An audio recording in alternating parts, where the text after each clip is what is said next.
Tapi kalau ada seorang ustadz, tapi cerminannya mungkin katanya mungkin tidak melambangkan seorang ustadz gitu, misalnya ustadz tapi masih merokok gitu, itu gimana Ustadz? Assalamualaikum warahmatullahi wabarakatuh. Teman-teman, kita bertemu kembali di channel Cahaya Hidayah. Nah teman-teman, jadi kali ini saya akan membahas yaitu berkaitan video yang viral kemarin itu, bahwasanya di podcastnya Bang Dery ya teman-teman ya, Bang Dery yang dikasih solusi ini. Jadi Ustadz Riyad Bajri itu pernah ya menyinggung bahwasanya hostnya itu juga nge-vape teman-teman. Tapi benarkah ya yaitu Bang Dery ini yang podcast dikasih solusi ini nge-vape? Dan saya menemukan sebuah video dan ternyata apa yang diucapkan oleh Ustadz Riyad Bajri yang dituduhkan kepada Bang Dery ini ternyata itu tidak benar. Dan ternyata seperti ini ya videonya. Coba mari kita simak video dari Bang Heri Pras. Kronologi aslinya seperti ini. Di tahun 2022 ada seorang yang datang ke kantor kasih solusi dengan bawa liquid. Jadi mungkin mau jualan begitu ya, uap herbal. Karena dia mau jualan itu sampai di titik obrolan bagaimana uap herbal ini dalam sudut pandang Islam. Saat itu kami disuruh nyobain, di situ pun ada Ustadz Zul, Riyad Bajri dan lain-lain. Kami nyobalah saat itu. Karena kita disuruh tes, singkat cerita saya bersaksi, Ustadz Zul berkata di hadapan saya, ini juga harus berhati-hati. Itu Ustadz Zul juga memberikan pernyataannya teman-teman bahwa hal tersebut perlu dijaga juga. Mungkin bisa jatuh kepada hukum haram juga. Ustadz Zul berkata di hadapan saya ini juga harus berhati-hati. Sebab kalau masuknya ada nikotin atau masuk kerana vape, apalagi sampai dinilai sama seperti rokok, maka haram. Dikasih penerangan teman-teman. Saat momen itulah gue secara pribadi bener-bener gak lanjut dan ninggalin barang itu sampai detik ini. Jadi jelas itu fitnah ya. Dan itu menjadi rangkaian momen pertama dan terakhirnya dalam hidup gue. Katanya begitu teman-teman. Silahkan tanya. Ya, jadi ada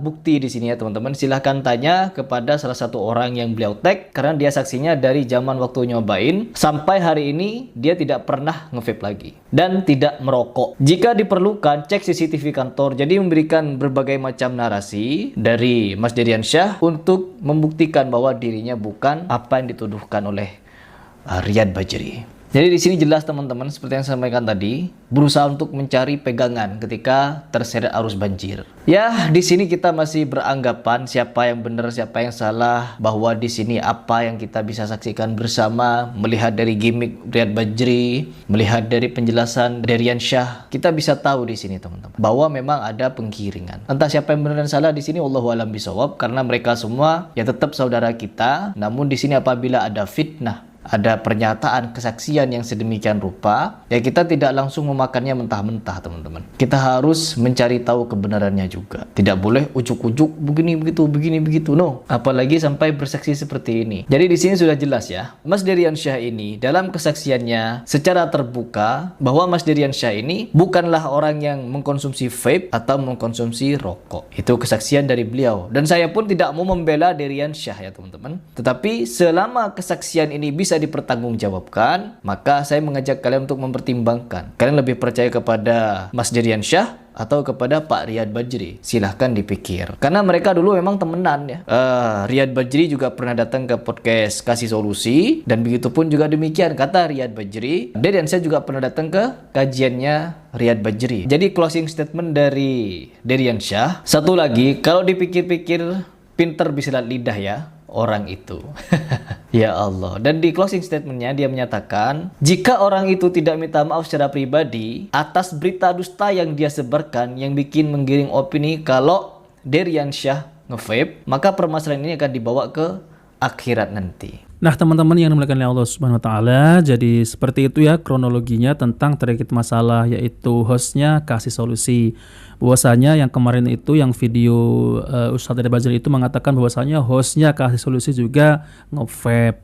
Nah seperti itu teman-teman, dan ini adalah jawaban dari Bang Dery ya teman-teman. Nah teman-teman, jadi ini ada video juga tentang terkait masalah ya Ustadz Zulkarnain, ada Bang Dery, yaitu masalah ada Ustadz yang masih merokok ya teman-teman.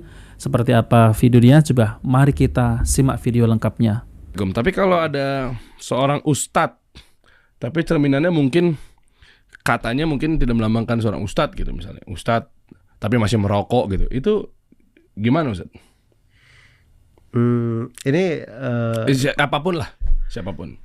Ini menjadi titik masalah juga ya, karena masalahnya memang di sebagian orang-orang yang berkecimpung di pondok pesantren di Indonesia, berkecimpung ilmu, ada yang melakukan hal tersebut dan mereka menganggap bahwa itu adalah suatu hal yang makruh gitu. Hal makruh. Jadi kalau dasarnya pada masalah itu saja, ya di masalah itu kadang ada betul bisa dibuka ke lapangan dalam berbeda pendapat di dalam hal tersebut. Tapi kalau misalnya saya ditanya, Ustadz apa hukum rokok? Saya nggak akan menyebut lain kecuali saya bilang di dalam Al-Quran Allah berfirman, wala tulku anfusakum ila tahluka. Jangan kalian lemparkan diri kalian dalam kebinasaan. Di rokok itu sudah tertulis rokok bisa membunuhmu. Dan Allah telah berfirman, wala taqtulu anfusakum innallaha kana bikum rahima. Jangan kalian membunuh diri kalian, sungguhnya Allah Maha merahmati kalian. Mereka bilang rokok itu mengganggu asapnya dan seterusnya. Dan itu Allah telah berfirman, walladzina yu'dzunal mu'minina wal mu'minati bighairi maktasabu faqad ihtamalu buhtanan wa itsman mubina. Orang yang mengganggu kaum mukminin dan mukminat tanpa dosa yang mereka lakukan, itu dia telah menyandang sebuah kedustaan dan dosa yang besar. Ini mengganggu orang gitu, ya kan? Jadi banyak dari kerusakan-kerusakan itu saya pasti akan menjawab dengan dalil-dalil itu. Tapi kalau ada yang berpendapat lain, oh ini kan dia cuman masalah tembakau, mungkin berpengaruh ini dan seterusnya. Tapi ini di rokok ini bukan masalah tembakonya. Ada lagi yang mengatakan di dahulu Imam Syaukani, Imam Son'ani, itu keliru, salah paham. Beda konteksnya. Mereka itu di masanya beda kondisinya. Di masa kita rokok itu kita semua paham apa yang dimaksud dengan rokok gitu loh. Iya, jelas ya. Tapi kalau di masa dahulu itu terkait dengan bahan-bahan tertentu. Ya mereka yang bahas mungkin tembakau atau yang semisal dengannya. Ya tapi caranya berbeda, masih lebih minim mereka dengan apa yang terjadi di masa sekarang. Yang sehingga orang memberikan kalimat itu saja. Di rokoknya aja tertulis rokok itu membunuh, bukan begitu. Baik. Tapi kalau misalnya orang yang berpendapat seperti itu asalnya tidak belajar benar, tidak mengambil dari guru dengan benar, terus berdalil dengan cara pendalilan seperti itu, ini yang repot yang seperti ini. Karena asalnya dia hanya sendiri, dia punya kebiasaan itu. Ada hawa nafsu di dirinya. Begitu dia lihat, oh ternyata para ulama ada yang begitu juga. Itu artinya dia mengambil dalil untuk memperingan dirinya. Dan hal yang seperti ini tuh enggak benar di dalam belajar. Enggak fair ya. Iya, apalagi kan bawa-bawanya misalnya ini Ustadz ini ahlu sunnah misalnya gitu, itu kan akhirnya jamaahnya jadi kan jadinya malah kayak gimana sih, malah jadinya mungkin orang-orang yang mengambil pendapat atau mungkin ngaji yang seperti itu ada jadi kena imbasnya juga kan. Oh berarti lu kan sama-sama nih satu pemahaman, berarti lu juga begitu ya. Lah dia kadang belajarnya banyak dari buku, dia tidak bersimpul langsung duduk ke guru. Jadi kalau dia berguru kepada ulama-ulama yang besar, ulama-ulama yang dikenal dengan keilmuan di masa ini, nggak ada mereka itu duduk sambil merokok, nggak ada. Atau jangan-jangan punya guru juga, Ustaz, tapi gurunya juga nggak didengerin juga. Jangan-jangan mungkin gurunya juga nggak ngerokok. Lah bener nggak? Jangan-jangan gurunya juga satu pemahaman, misalnya sepakat, misalnya ada sebuah hal yang dilarang, gurunya mengamalkan tersebut, tapi dia lah katanya lu punya guru, tapi dia juga nggak perhatiin apa kata gurunya. Ya balik lagi ke diri sendiri kali ya. Mungkin berarti dianya punya kebiasaan seperti itu. Gitu. Coba lu mau nanya hukum apa?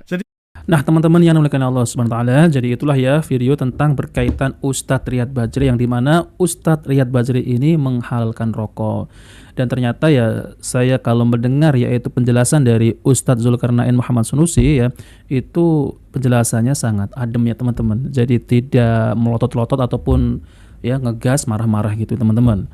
Nah, jadi kalau ada seorang ustadz yang masih merokok, jadi kata beliau ini ya kemungkinan ustadz tersebut itu ya merokok gitu teman-teman, dan mencari pendalilan ataupun mencari pendapat yaitu seperti ulama Imam Syaukani itu. Jadi ini kalau saya dengar dari Ustadz Zul ini ya teman-teman, jadi kemungkinan orang tersebut itu hanya membaca buku, jadi bukan duduk di majelis yaitu para ulama gitu teman-teman. Jadi nggak ada ya para ulama itu sebelum mengisi kajian itu ngerokok dulu ya, apalagi ya bermanhaj salaf ini. Bermanhaj salaf ini sepakat, yaitu para ulama yang bermanhaj salaf ini sepakat bahwasanya rokok itu haram. Syekh bin Baz ya teman-teman ditanya tentang rokok itu sama pendapatnya adalah haram. Jadi teman-teman ya, rokok saja itu sudah ya merusak kesehatannya sendiri. Lalu kemudian asapnya itu yang dikeluarkan juga mengganggu orang lain. Dan saya terus terang teman-teman, saya orang yang paling terganggu ketika ada asap rokok. Apalagi ya ada anak-anak gitu teman-teman. Nah teman-teman, jadi itu saja yang ingin saya tampilkan ya, bahwasanya ternyata Ustadz Dery ini yang dituduh nge-vape sama Ustadz Riyad, ternyata ya kita lihat ya teman-teman, ya kita husnuzon saja ya, beliau ini tidak ya, yang dituduhkan oleh Ustadz Riyad Bajali itu tidak benar ya teman-teman. Jadi kemungkinan itu kata beliau adalah fitnah ya teman-teman. Entah yang benar siapa, Ustadz Riyad apa memfitnah, apa ya Bang Dery ini hanya mempilaan, kita nggak tahu. Yang tahu hanyalah Allah SWT. Tapi kalau saya baca ya, yaitu kata-kata dari Bang Dery ini, saya rasa kemungkinan ya 85% lah bagi saya itu benar ya teman-teman ya. Nah oke teman-teman, jadi itu saja yang saya sampaikan. Jika video ini bermanfaat, jangan lupa like dan subscribe di channel Cahaya Hidayah. Wassalamualaikum warahmatullahi wabarakatuh.